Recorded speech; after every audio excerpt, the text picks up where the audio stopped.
I'll just put on the microphone. Can everyone hear me at the end? Is this loud enough? Should I raise my voice? I'll assume it is. My name is Jonathan, and like Mohammed said, I'm an Israeli activist. But I work with a Palestinian organization called the Popular Struggle Coordination Committee, اللجنة التنسيقية للمقاومة الشعبية in Arabic. What we do is very simple. We organize demonstrations. We help others organize demonstrations with the aim of creating a mass movement that will destabilize the occupation, that will make Israeli apartheid ungovernable.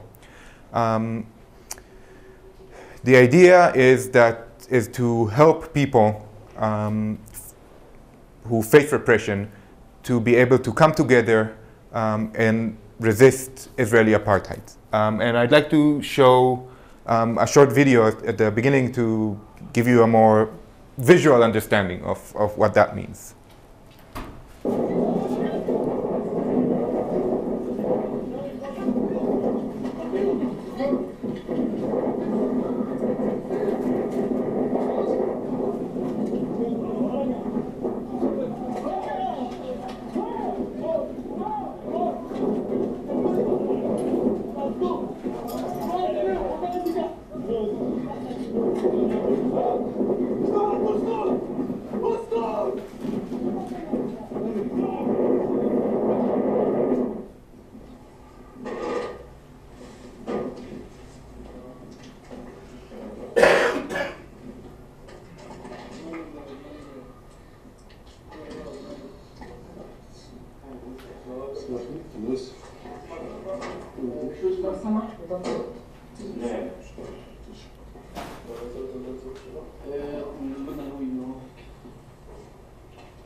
This is an arrest operation in a house of one of the leaders of our movement.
we're often accused of using the extreme pictures, the extreme incidents, to try and paint Israel in a different light than what is actually happening in reality. And while we often still have to carry the bodies of our dead comrades at these demonstrations, I didn't show you these pictures. I chose to bring the images of the mundane, of the everyday, of what happens at demonstrations, what happens at nights, and what happens at days. Really not the most grotesque pictures that I could have come up with. And to me, these images pose a question. What do we do when we see these things? And more so, what do we do when we learn that these are not isolated incidents, that this is daily life for Palestinians, and this is part of a concerted effort to perpetuate Israeli apartheid and to crush Palestinian resistance to it? And more than all, what do we do when we learn that this is largely successful, that this effort is largely successful, and that most of the time it goes unheard of, untelevised, not worthy of the news, and it is largely successful? The world allows it to continue. We're often told, I actually believe that the Popular Struggle Coordination Committee's strategy is in accordance with that. We're often told that if Palestinians rose up in a mass movement against Israeli apartheid, that will be its end. That will force Israel to end its apartheid. That the images of Palestinian women at checkpoints, of Palestinian children pelting stones at Israeli tanks and armored vehicles, will force the world to force Israel into ending apartheid. And I still believe in that. But I believe that the recent Arab revolutions, what is called the Arab Spring often, teaches us a few important lessons in that regard that forces us to revise this model. And the topic of this talk was why, as an Israeli, I support boycott, divestment, and sanctions against my own country. But I would like to start a little bit farther than home. I was in Israeli prison when the revolutions in Tunisia and Egypt began, and really there wasn't a lot to do. We could watch some TV. They didn't allow us to have Al Jazeera, but we could have Al Arabiya, which is Saudi. And we watched the news quite a lot. And I remember it was amazing to see how people rose and how they took power from these dictatorships that for decades controlled every element of their lives. And it was amazing how it was constantly aired on TV. And it was amazing how the world managed to stop these dictatorships from crushing these revolutions. In both Tunisia and Egypt, the army did not significantly interfere to support the regime. And then I remember something else. Then I remember the uprising in Bahrain. I don't know how many of you even heard about the uprising in Bahrain. Okay, a show of hands, who heard? Okay, so the majority of people didn't even hear about it. Bahrain is a small island in the Gulf. It happens to have a majority of Shiites. But it is ruled by a very small minority of Sunni Muslims. It happens to be in between Saudi Arabia, its patron country of the regime, and Iran. It also happens to host the largest U.S. military camp in the area, perhaps even in the Middle East. We hardly heard of this revolution. of this uprising, and it was crushed. Not only that the world did not interfere that time because of obvious US interests with its military base, with trying to ward off Iranian influence in the area. Not only that we didn't hear about it, not only that the world didn't stop the repression, they actually supported it. Saudi Arabia invaded Bahrain with tanks. The US supplied and still supplies tear gas to the Bahraini regime. The South African government is involved in arms trade with the Bahraini regime still. And I think, considering the huge amount of vested interests that the US has in Israel, this brings us to the need to revise that strategic model that I spoke of before. Because one thing that needs to be clear about mass movement is that they depend on the ability of people to form these mass movements, to mass, to take to the street. And it is not, we don't need to look very, very far away to realize what happens when such possibilities are not afforded. If we look into this country's history, into the Sharpeville massacres, and how that caused the ANC to move forward, to say that, that nonviolent resistance is no longer possible, and to adopt a strategy, a more brutal strategy of resistance. And if we look at what happened in Libya and what is happening now in Syria, when people cannot take to the streets, these movements die. And when they die, something else replaces them. And we don't even have to look very far from Palestine. The second Intifada, that which is known by the suicide bombings and the shootings, it started off very much like the first Intifada, the first Palestinian uprising. It started off with marches, mostly to the checkpoint and settlements, marches by ordinary people who were not armed. And in the first month of the second Intifada, according to the Israeli army's own numbers, 1.5 million live bullets were shot. And this is before suicide bombings, before the wave of suicide bombings, before the shootouts. It was shot predominantly at demonstrators. And the second Intifada got militarized. And it got militarized for a few reasons. I'm not going to lay all the weight on that. There are also other reasons, but that was definitely a big part of that. And to a large degree, this sort of repression still continues today, as you saw in this movie. Going to a demonstration in Palestine, and we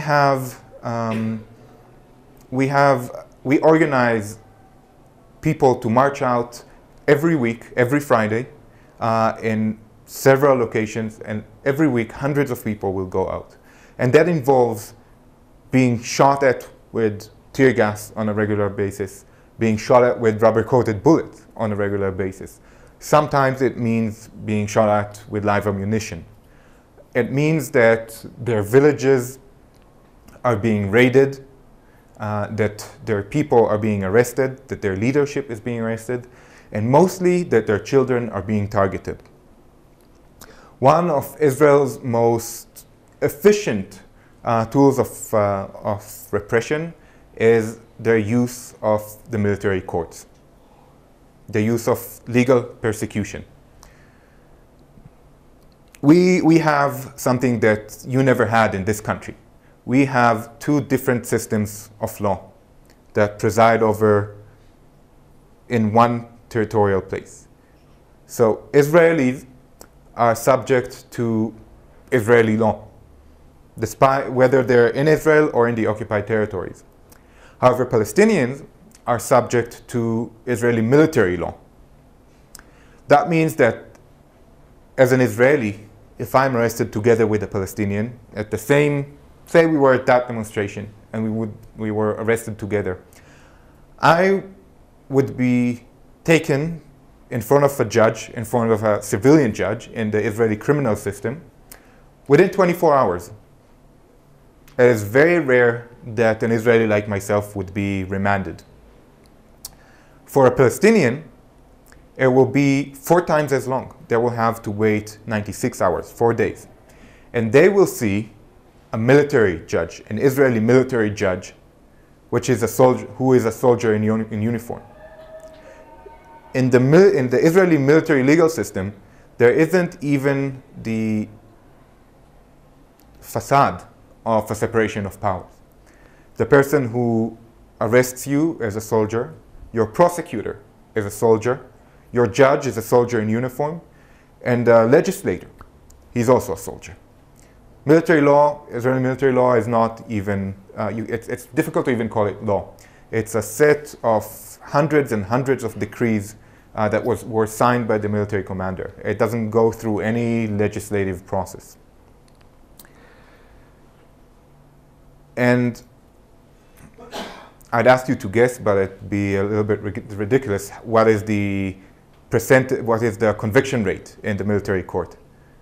And it is 99.74%. So 1 out of 1,000 people, roughly, is acquitted in the military court. Recently, an Israeli human rights organization looked at the statistics composing of 1 year. And they found that out of 800 minors, children below 18, that were tried before the military court, only 1 was acquitted. 1 out of 800. And this is for minors. For adults, it's a lot worse.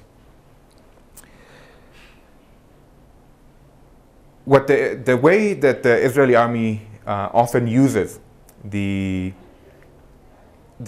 military court, the military system, and arrests in general, is to target children. And they target children because they're easy. They're an easy target. They're the soft spot of Palestinian resistance. They are not well educated, politically educated. They're easily intimidated. They're usually very afraid when they're arrested. And this is systematically throughout my experience in the occupied territories. They would arrest, when they want to crush resistance in a village, they would stage arrest campaigns that will start with children. And one of the videos that you saw was a raid into a family's house at night. And that was part of a mapping operation of this small village called Nebi Saleh. It's a village of about 500 people. Since demonstrations there began almost 3 years ago, about 110 arrests were made. So about 20% of the population. In that specific case where the video that you saw, it was part of a mapping operation. In 2 nights that week, they raided all the houses in that village, about 100 houses, and they took pictures, names, and ID numbers of all the males above 12, so children and men. And of course, they didn't show a search warrant, and they didn't need a search warrant, because in military law, the army can just come in. They don't need plausible cause. They don't need anyone to issue a warrant. And after these, about a week after these 2 nights of raid, they had a list of wanted people, children and adults as well. And they came into the village and they arrested 1 person, a 14-year-old kid. His brother, that was also at the house at the same time, was not arrested, his older brother, despite the fact that he was also wanted on the same list. It was no confusion or coincidence. It's not that they didn't find him. They just didn't want to take him. And that kid, and a few nights after, another kid of 15, That kid was taken from his bed at gunpoint at 3 o'clock in the morning, taken out, blindfolded, handcuffed with his hands behind his back, roughed up, not allowed to take a jacket or anything. His parents weren't allowed to escort him, a 14-year-old. He was taken to the adjacent Jewish-only settlement, and he was left in the street there, blindfolded and handcuffed, the entire night. He wasn't given any food, he wasn't given any water, he wasn't allowed to go to the toilet, he wasn't allowed to have any sleep. The next morning at around 8 o'clock, he was taken to the police, to an Israeli police station in another settlement.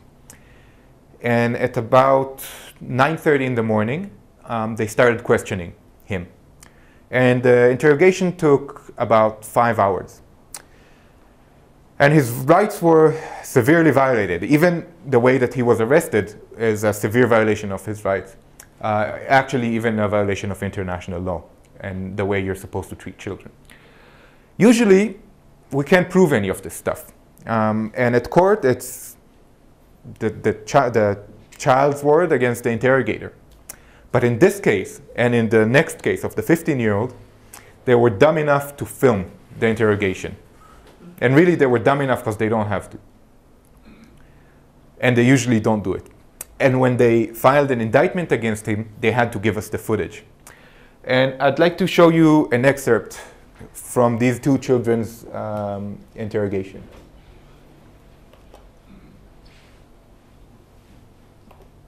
التاريخ اليوم 23/1/2011 الساعة 5:24 دقيقة. أنت موجود الآن في كيس التركيب.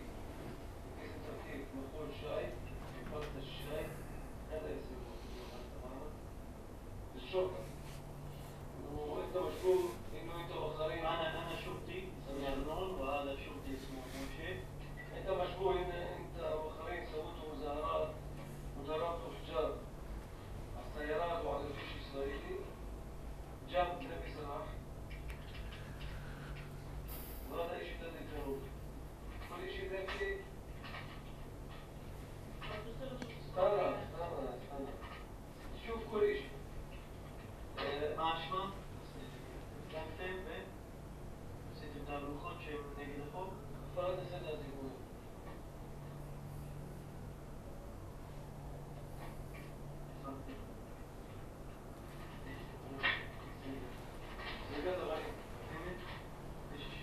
הפרת הסדר הציבורי לאכלال לאמר אל-עם.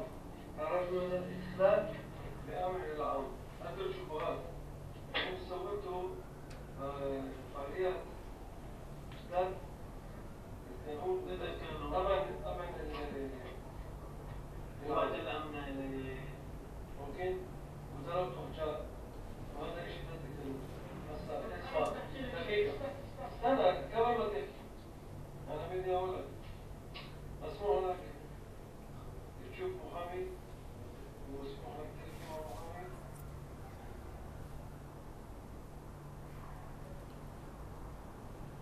كل شيء تحكي تستعمل الدليل والمحكمة وإذا أنت ما تجاوب على السؤال هذا بيقدر يكون أدلة ضدك. فاهم علي؟ فاهم؟ وإحنا بدنا بس المظبوط. كل شيء صار لازم تحكي. أوكي؟ أنت ولد صغير. That's their version of you have the right to remain silent. ما بعرف شو بده يصير معك. إن شاء الله نشوف شو بده يصير. يجيب محامي نشوف شو بده يصير شو بتقرروا. أوكي؟ بس إحنا بدنا تحكي كل المظبوط. فاهم علي؟ أوكي؟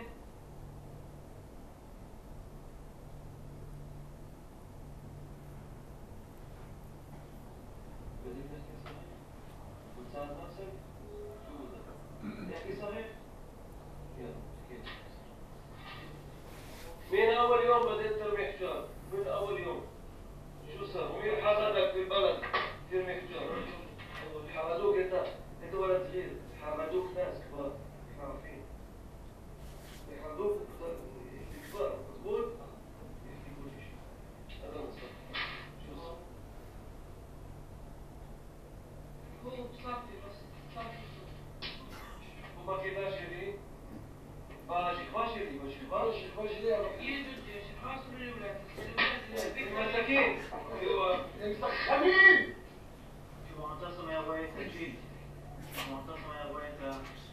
הג'יפ היה הוא היה קובץ מהגדר של הבית שלו לא, לעבר ביתו, מעבר לגדר קובץ מהגדר? כן, לביתו שנמצא כשתי מטר מהמקום שבו היו עומדים וזורקים אבנים הוא שוקנו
Strange, right? That this is what he's worried about. So, based on these two miners' evidence, more than 20 people went to prison. Two of them were the two main protest organizers in that village.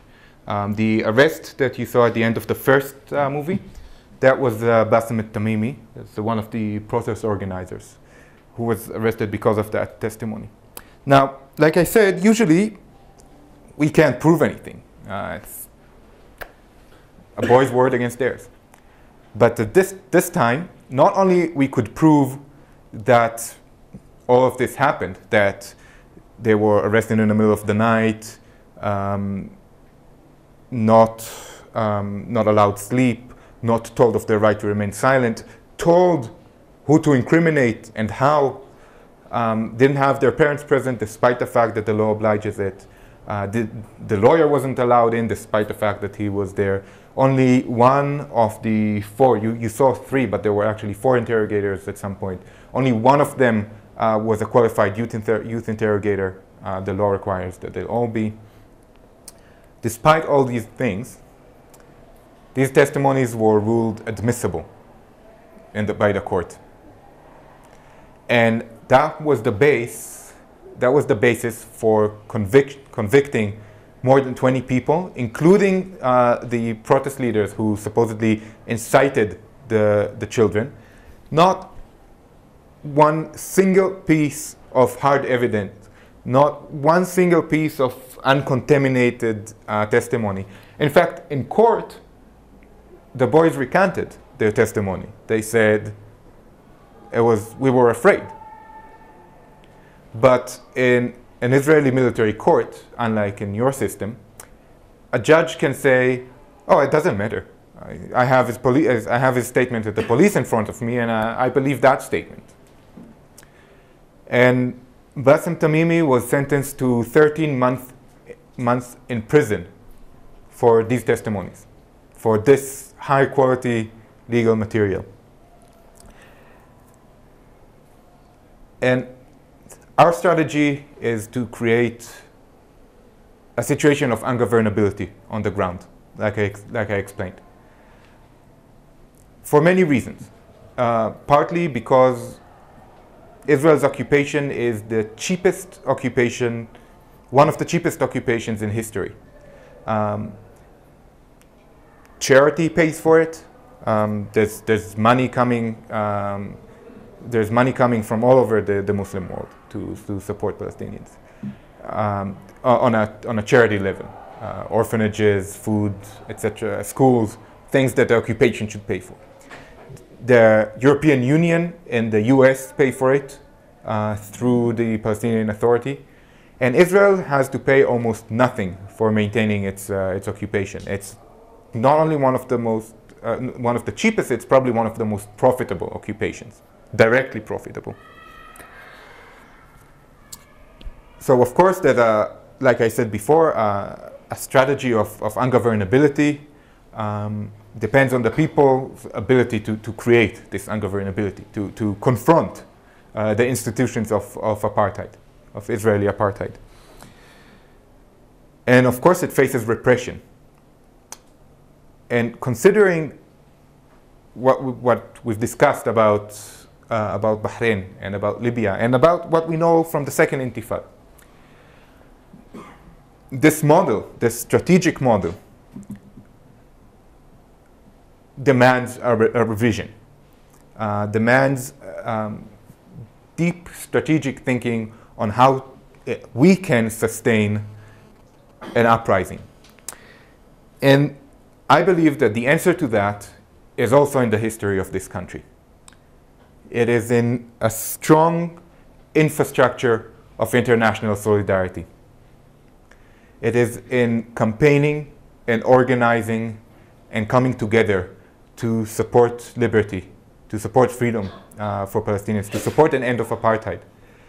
And I'm not talking about a moral perspective. I'm not talking about a moral position.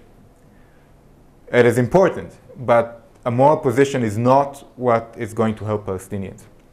I'm talking about actual organizing. I'm talking about organizing in communities and about organizing in the streets. The news that was just that was announced before my talk, I think it was. I think it's the perfect example. It was. I think this talk could not have been preceded by anything better. It is a perfect example of how communities can come together and take real steps, real action to try and stop Israeli apartheid. And this brings us back to the topic of this talk, which is why, as an Israeli citizen, I support boycott, divestment, and sanctions against Israeli apartheid. And this is exactly the reason. Because boycott, divestment, and sanctions provide a platform for ordinary people, for civil society, to organize against Israeli apartheid, to put pressure on Israeli society, and to directly and effectively support Palestinians in their struggle. And it's really, change is about power. It is about harnessing our individual consciousness into real power of people coming together. There's no other way to create change.